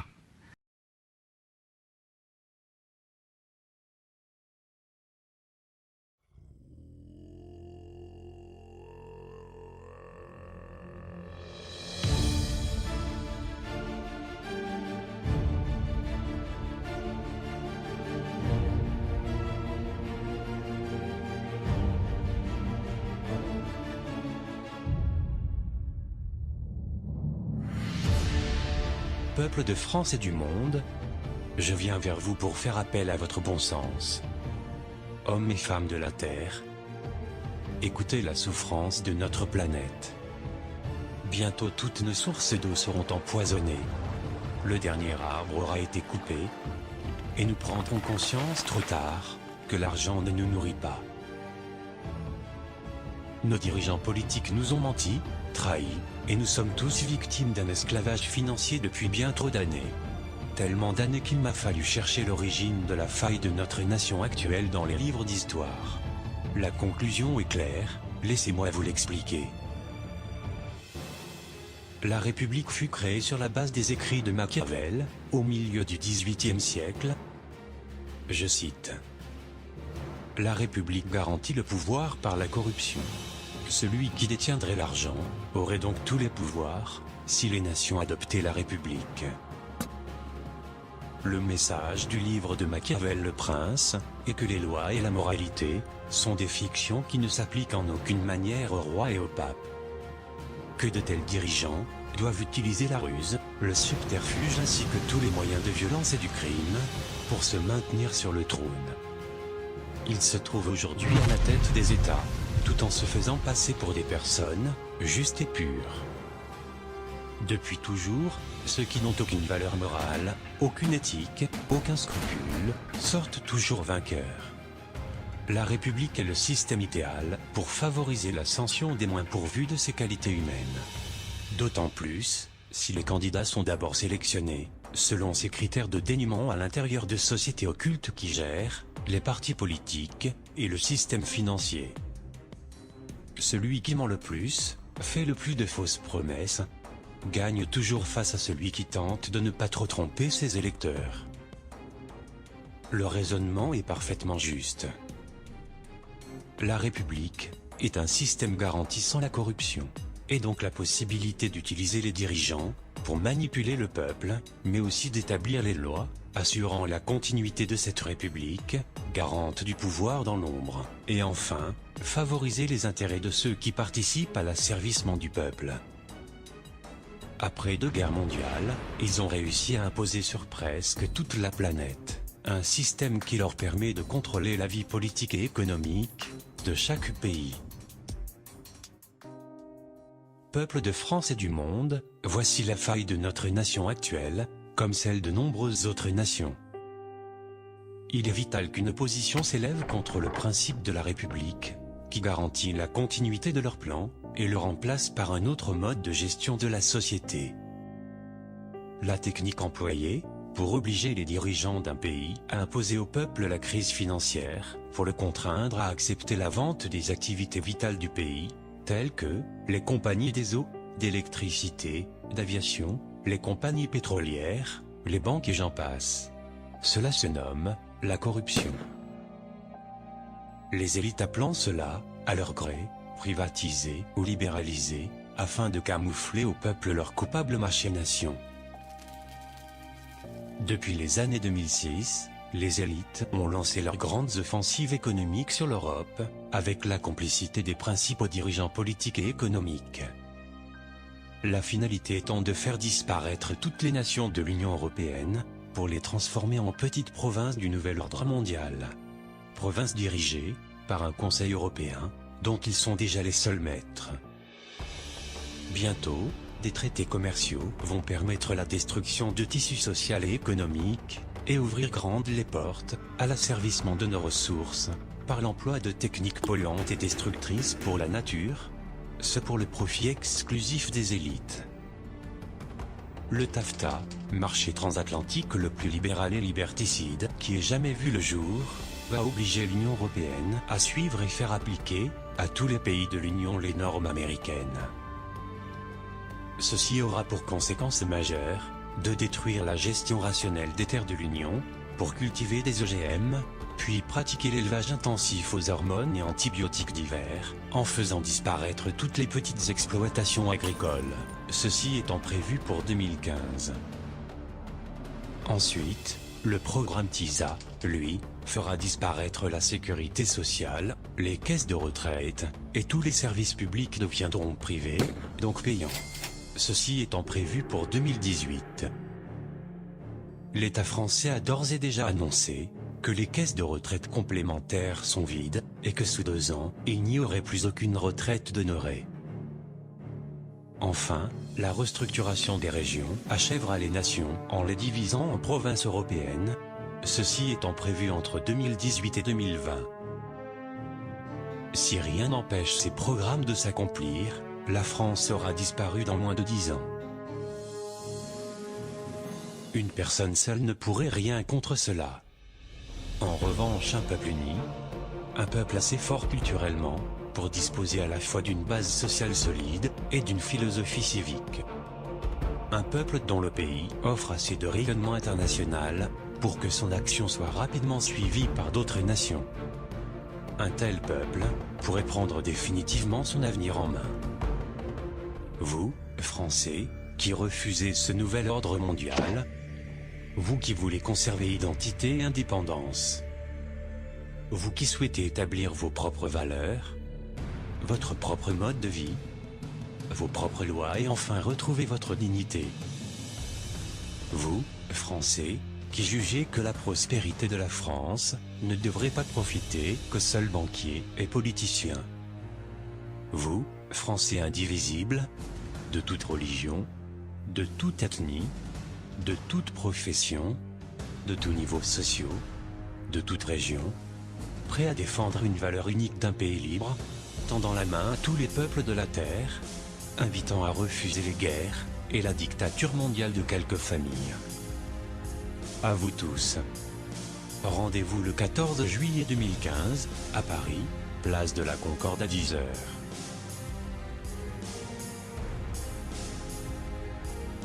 Le fait de mettre en place un concept humaniste à la tête de l'État changera profondément notre société. Les effets s'en feront sentir immédiatement, comme par exemple la disparition de la précarité financière, donc de la pauvreté, des sans domicile fixe, des restos du cœur et bien d'autres. Le retour à la sécurité dans les rues, la baisse des suicides, l'enthousiasme des jeunes. L'amélioration de la qualité de vie, pour tous sans exception. Car dans un premier temps, le gouvernement provisoire va se concentrer à procéder à la suspension des contraintes les plus lourdes, pendant que le peuple travaille à la rédaction de sa nouvelle constitution. Ensuite, le peuple aura toute latitude à agir, dans son propre intérêt et pour sa propre prospérité sociale, culturelle, économique et équitable. Les contraintes les plus oppressantes, qui seront neutralisées, telles que la dette bancaire, le financement de l'Europe, l'appui militaire aux Américains via l'OTAN et bien d'autres, vont par leur neutralisation, nous offrir une souplesse économique, permettant de réduire les charges des entreprises et de diminuer fortement les impôts de celles-ci, comme des particuliers, et de relancer l'emploi sans effort. Peuple de France, devant l'imminence de la disparition de la France par le TAFTA, le 14 juillet 2015, est une dernière chance de sauver notre pays.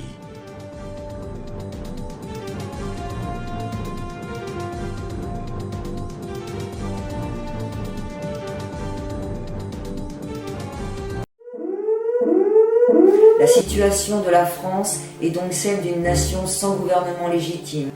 Force est donc à de simples citoyens sans aucune orientation politique d'assurer l'autorité de la nation de manière provisoire, jusqu'à ce que le peuple de France décide du modèle d'organisation qu'il souhaite. Cette proclamation d'un Conseil national de transition permettra, en ce jour symbolique du 14 juillet 2015, au peuple de France de recouvrer sa souveraineté. Les forces de l'ordre, armée, gendarmerie, douane et police, sont au service du peuple français, qui les entretient à cet effet. Elles ont donc l'obligation absolue et devront, en exécution de leur mission, assister le peuple de France lors de la prise de fonction de ce Conseil national de transition le 14 juillet 2015. Vous n'êtes pas des mercenaires au service de la petite mafia qui a usurpé le pouvoir dans notre pays. Ce Conseil national n'est pas là pour prendre le pouvoir et n'en exercera aucun. Toutes les mesures ont été prises pour offrir au peuple de France la garantie que cette transition se fera dans l'ordre et le calme, que toutes les structures nationales seront préservées et que ce Conseil national de transition n'aura d'autre objectif immédiat et essentiel que de rendre au peuple sa véritable souveraineté en instaurant l'organisation nécessaire à la création d'une nouvelle constitution. Ce Conseil considère anormal que les Français ayant financé par leurs impôts leur réseau routier se voient contraints de payer à des multinationales le droit de rouler dessus. À la date du 26 juin, si ces péages étaient toujours en place, alors le peuple français serait en droit d'utiliser tous les moyens possibles pour les démonter, les paralyser ou même les détruire si c'était nécessaire. Cette proclamation doit marquer la réconciliation nationale, celle de tous les Français, tous différents et tous unis, pour établir une société juste.